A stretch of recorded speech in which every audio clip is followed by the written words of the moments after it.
Now, here's an exercise. Okay, here's an exercise. Let's look at the time. Perfect. So let's now practice this. Okay, we're gonna turn to our diet partners now. And although we have like 18 things to do, but actually we need to actually stop now. We need to actually feel this. We need to practice it. Okay? So I want to throw at you a sentence, which we're going to try and practice. Okay? If you're up for it. So in order to get this notion of being a unique self, okay, what I have to do is I have to be able to re-understand my life and move my self-understanding from being a victim to a player. And we've talked a lot this year on Holy of Holies about the difference between victim and player, right, which is something I've worked on for a couple of decades. Fred Kaufman, right, originally, right, drew some pieces together about it. Fred and I had a long talk about it, which I'll talk about at a different time. And we've worked for a lot on this notion of victim and player. It's a very, very important idea, the distinction between victim and player. And I wanted to spend actually an entire day on it this week. And I promised a couple people I would. I apologize that I'm going to break that promise. We're actually going to be out of time, right? But I've got to actually move from a victim to a player, which means I've got to move from a sense of living a traumatic life to living a mythic life. How do I move from a traumatic life to a mythic life, okay? And how do I actually realize, and if I can just drop one more thing in the space. Do you have energy for just one more thing before we go to the exercise? Just have one more piece? Just show of hands. We okay, just one more piece? Okay, so let's look at the word the personal. Thank you. Let's look at the word the personal together. So we think there's the personal, then the impersonal. Personal, just look at the chart. You've got a chart behind you on the wall. Oh, you can't see it? Okay. Everyone else does, right? So it's the personal. Right above the personal, you have the impersonal. But above the impersonal, you have the personal again. Right? In other words, unique self is the infinite personhood of cosmos, quite literally, not metaphorically, not mythopoetically, quite literally signing its name as you. It's infinitely personal, which is why another corrupting mistake, right, as bad as the one we talked about before, which is, right, the reason you're thinking about yourself is because you're a narcissist of some version, but as bad as that is describing divinity as the infinity of power. Divinity is not just the infinity of power, divinity is the infinity of intimacy. Divinity is intimate personhood, but intimate personhood doesn't mean some dudette or dude, right, hanging out pulling the strings. Divinity is more personal than you and me, and we're part of that personhood. But there's a quality of cosmos which is not just third person it, describing it. It's not just first person living in me. There's a personhood to cosmos, which is why we fall in love, right? So there's an infinite personhood to cosmos. Now, how do you actually fall in love with someone? You fall in love with someone when you see their unique self, right? So falling in love is a unique self-perception. When you watch Robert Redford in the movie The Natural, right, he's the ultimate baseball player who gets shot, like before he gets to start the first season, he comes back at 37, right, and you see like the last scene when Redford kind of goes up, and I won't tell you the whole story, and he shouldn't actually bat because they're afraid his system will collapse, right, if he'll actually swing that bat again, right, but he's got to do it, and you just see him, and you see the music, right, and he's got the bat, and you just fall madly in love with him. You can't not, because he's living his unique self. If you want to create Eros in any kind of couple, friendship, right, marriage, right, family, you've got to actually live unique self. If you're not in your unique self, you don't have the capacity to fall in love, because as separate self, you're desperately covering over the emptiness and therefore parasiting off everyone around you and ultimately moving the pieces. So you can only fall in love as unique self, and people can only fall in love with you when they actually see you. So unique self, and the lights go on, right? Unique self is, right? Love is a unique self-perception. That's what it is. Love's at its core not an emotion, right? Love is a perception, and the emotion is an expression of the perception. So love is a unique self-perception of what? Of your infinite personhood. So there's the personal beyond the impersonal. Okay? Second distinction. Now let's do an exercise. So I want to give you, if I can, a kind of life hack.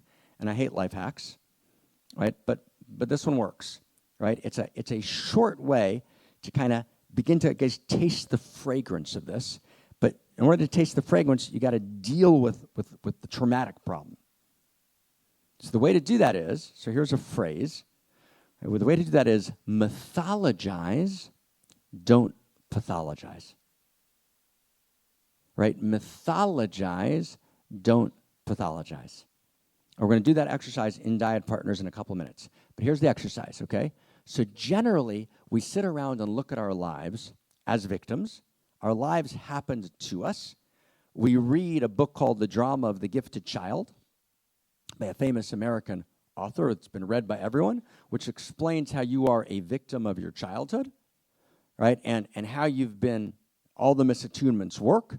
And then you work out all the terrible victimization in your life, which is often true, by the way, right? Attunement in childhood's quite hard. Raising children's hard. Life's hard and gorgeous. But what I do is I then keep going over that story, and I use that story to explain how I became this person. And I'm so kind of broken in these kind of quiet ways that I don't admit to everyone. But actually, if people really knew who I was, or if people really, really knew what I was thinking about, right, they'd pathologize me, right? And what that means is that all those voices live in me, and it means I self-pathologize.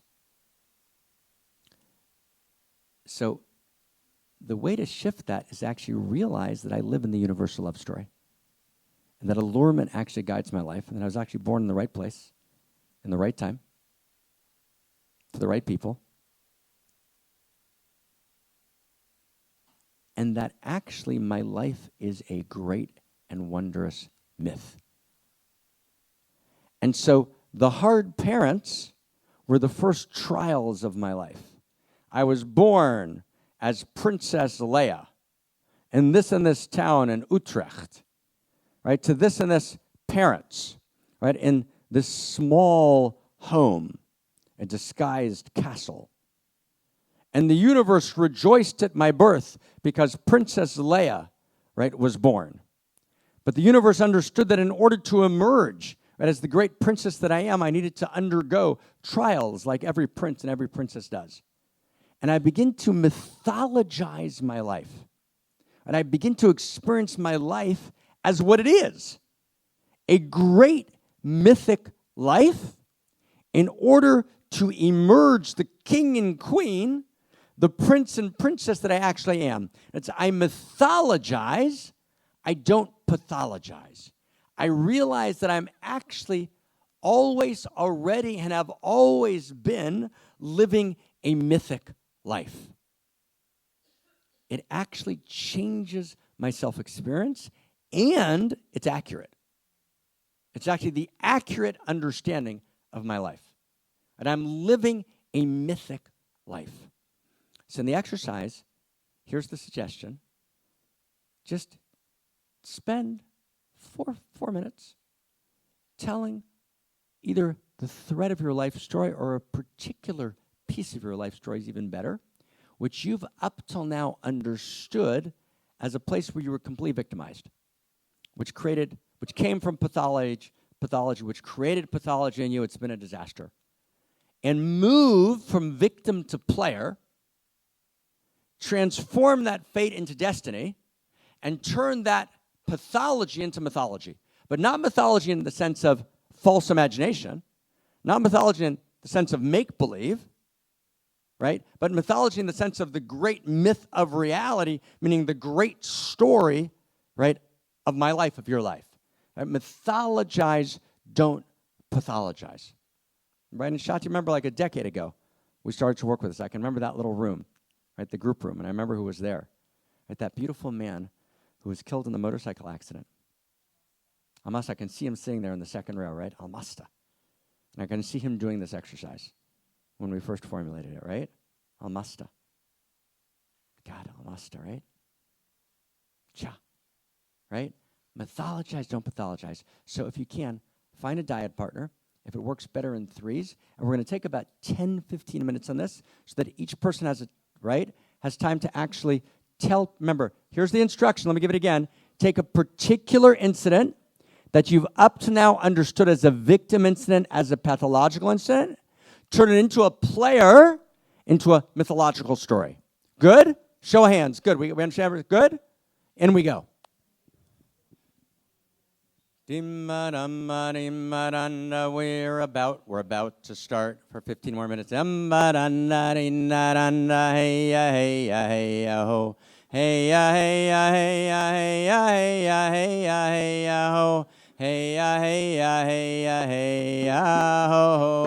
we're gonna gather everyone.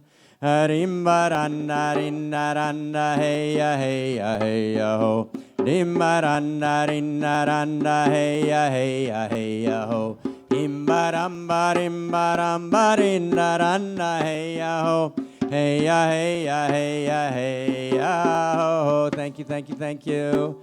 Rindaranda heya heya heya heya heya ho. Heya heya heya heya heya heya heya ho. Heya heya heya heya heya heya heya ho. Hey ya, ho.